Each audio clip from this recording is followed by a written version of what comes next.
ice pick up my Pacific Trail sleeving. Sometimes just beating people for the hell of it. I was so young that getting locked was irrelevant. Getting older fast, taking cash on the street, breaking in mailboxes on the 1st and 15th. And yo, my favorite was the orange box cutter. Just opening it up and scared the shit up out of sucker. Go on YouTube. It's your favorite four-eyed Negro, the Chocolate Torpedo, and I'm back again with this next part of this horror cult exploitation DVD Blu-ray update. I'll go ahead and continue this because I got a lot to go through with the children. Paid a little bit too much for this at a convention, but I don't know. To me, it was worth it. It's about these kids that they get caught up in this radioactive accident, and they become radioactive themselves and go around touching people and frying them up just by touching them. It's pretty cheesy. Actually, still pretty interesting, despite how cheesy it was. Kind of creepy at the same time. And this one is kind of a cult classic, I guess. And that's Children. And next up we have The Killer Nun. And yes, it is what you think it is, but at the same time, it's not who you think it is. And I'll shut up before I give anything away. It's starring the lovely Anita Ekberg from La Dolce Vita, one of my favorite films of all time, one of the greatest movies ever made, in my opinion. But yeah, this is what you think it is. Like I said, Blue Underground release, cheesy, but I don't know. I recommend it for fans of like non-exploitation type movies. Next up, we have God Told Me to Kill. This is really interesting. People are randomly committing acts of murder, and then when they get caught, the last thing that they say is God told me to, something along those lines. It doesn't end how you might expect. There's a little kind of a twist in there, but obviously I'm not going to get into detail and spoil it, but this is definitely one you should check out. Has one of the more interesting opening scenes in it, with this guy just sniping people from a rooftop. So next up we have Torso. I watched this like right around the time this came out.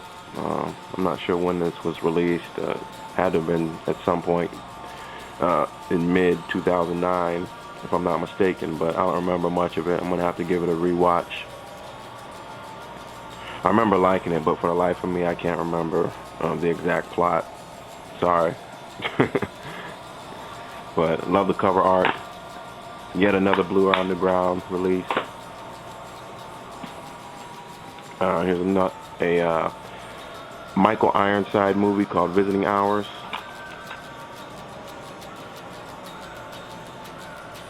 So that's that.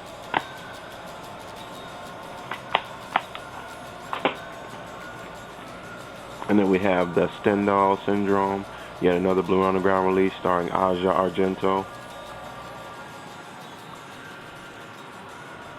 And I watched this, but again, I don't remember the exact plot. Sorry. This is a double disc. Probably gonna have to give this a rewatch, obviously. But yeah, I don't know. I thought it was pretty good the first time I watched it. Not one of Argento's best, but probably one of his better later films, I guess. This is the out-of-print Children of the Corn 2. I picked this up at half-price books for I think $12. They had it in their little case, so I guess they knew what they had. It was $15 actually. They had it in their little collectible case, so I guess they knew what they had.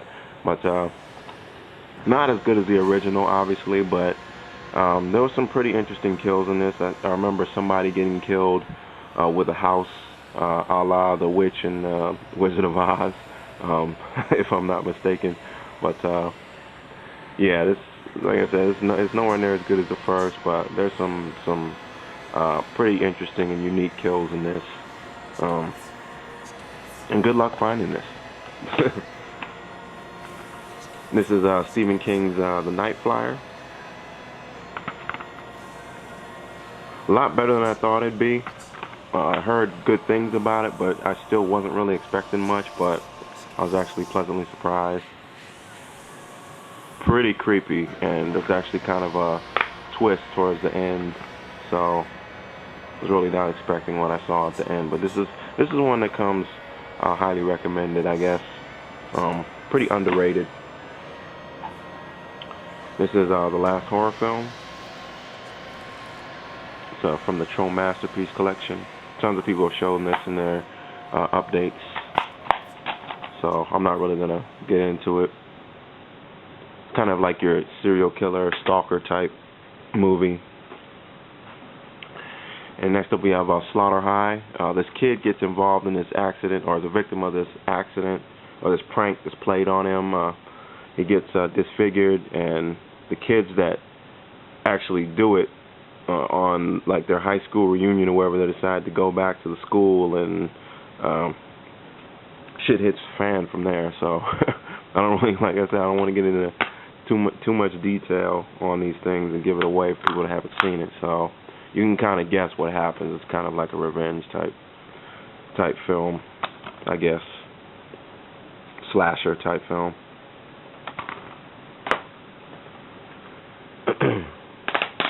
And then we have Bride of Reanimator. Can't believe I have this and I don't have the original Reanimator. I had the original Reanimator at one point, but I sold it. I actually owned it twice, but I sold it twice. This one was pretty good. The scene that stands out to me the most in this is after, like towards the end, the chick that they create, the Bride of Reanimator, she says something along the lines to one of the scientists that created her. Is this what you're looking for, or something like that? And she rips out her heart. I don't know. That was a pretty gruesome and a shocking scene, but I don't know. It was a decent movie. And then next up we have The Descent, the first one. Everyone knows about this. Not going to get into too many details on this. Transfer on this is excellent, by the way, if you're thinking about getting the Blu-ray. And then we have Twitch of the Death Nerve, the Mario Bava collection, also known as Bay of Blood. And this one had some really interesting kills in it, but that's really the only thing it had going for it, in all honesty. It's actually pretty slow-paced and boring. But yeah, and the sound on this was pretty bad. It kind of wavered from going up and down, and some parts were really distorted, so I'm probably going to look for a different version of this movie at some point, if there is one available, but I don't know. I mean, I think it's worth purchasing this if you're a fan of movies like Friday the 13th, The Burning. It's along the same lines, except this is, in my opinion, much more boring, and it's worth it, though, just for the creative kills. And then we have The Wizard of Gore, the original Herschel Gordon Lewis movie.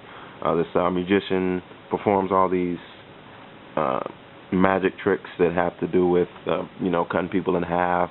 That have to do with certain body parts, and women end up dying in the same way that he performs the magic tricks. Like, say he cuts someone in half, and then a few hours later someone dies someone dies from something that has to do with something wrong with their stomach. But yeah, I don't know. It was cheesy, it's cheesy as you would expect from a Herschel Gordon Lewis movie. I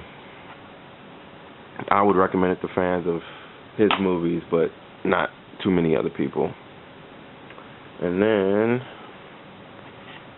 next up we have Black Roses, Synapse release, kind of a rock and roll type horror film. This group comes to this town that's never had a concert there before, and of course all the town's kids are hyped up that there's this group coming, this rock group coming to perform a concert. The adults in the town, of course, are weary and all uptight about it because they think the group is subversive and satanic, and they don't want them to perform. And I mean, there's a little bit more to it than that, but again, I'm not going to give it away. I'd recommend it if you're a fan of like rock and roll type horror films, like Rock and Roll Nightmare and shit like that. And I'll go ahead and just end this part here. and I got tons more to show, obviously. So stay tuned for the next part. And I just want to say peace to a YouTube user, Movernoscopy, I guess. And he is criminally underrated. He's definitely needs more subscribers. So definitely check him out. And check out this next part if you want. Peace.